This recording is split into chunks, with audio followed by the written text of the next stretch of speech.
उत्तम सजावट और दिवाली की तैयारियों की हलचल से भरे एक छोटे से गांव में रमेश और मीना अपनी बेटी आरती के साथ खुशी पाने के लिए संघर्ष करते हैं। पिछला वर्ष विशेष रूप से चुनौतीपूर्ण रहा था, जिससे उनके पास अपनी दैनिक जरूरतों को पूरा करने के लिए मुश्किल से ही पैसे बचे थे। भयंकर बाढ़ के कारण रमेश की फसल बर्बाद हो गई थी, जबकि मीना बीमार पड़ गई थीं, जिससे उनकी बची हुई बचत उसके इलाज पर खर्च हो गई थी। जैसे जैसे दिन बीतते गए, रमेश ने अपने पड़ोसी राघव को देखा, जो अपने घर को असाधारण रूप से सजाकर और भव्य उपहार वितरित करके अपनी संपत्ति का प्रदर्शन कर रहा था।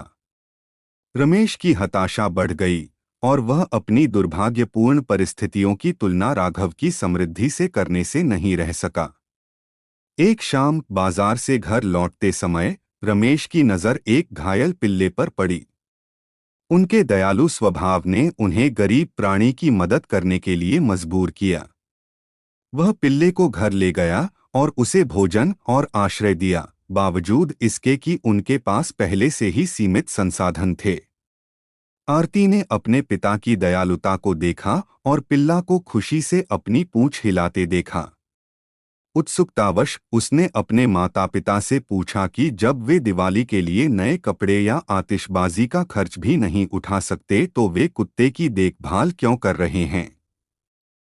आरती के मासूम सवाल से प्रभावित होकर रमेश और मीना को एहसास हुआ कि वे दिवाली के असली सार को भूल रहे हैं। उन्होंने अपना दृष्टिकोण बदलने और कृतज्ञता और करुणा की भावना को अपनाने का फैसला किया। अपनी स्थिति पर विलाप करने के बजाय उन्होंने अपने स्वास्थ्य, एक दूसरे के प्यार और जो कुछ उनके पास था उसके लिए आभार व्यक्त किया। उन्होंने जरूरतमंदों के साथ जो कुछ भी हो सकता था उसे साझा करके दिवाली मनाने का फैसला किया। दिवाली की रात रमेश और मीना ने अपने साधारण घर के बाहर एक छोटा सा तेल का दीपक जलाया, जो अंधेरे पर प्रकाश की जीत का प्रतीक था।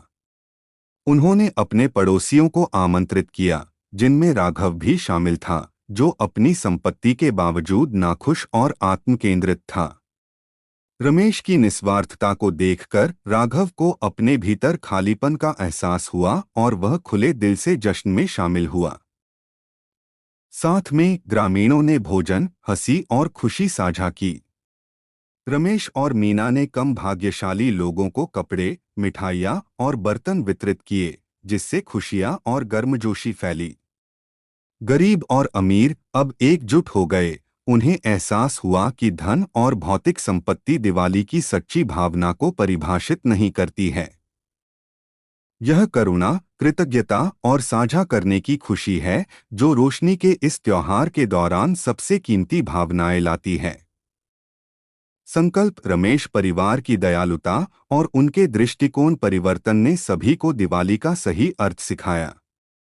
अब प्रबुद्ध हो चुके राघव ने अपने तरीके बदलने और समाज की भलाई के लिए अपनी संपत्ति का उपयोग करने की कसम खाई।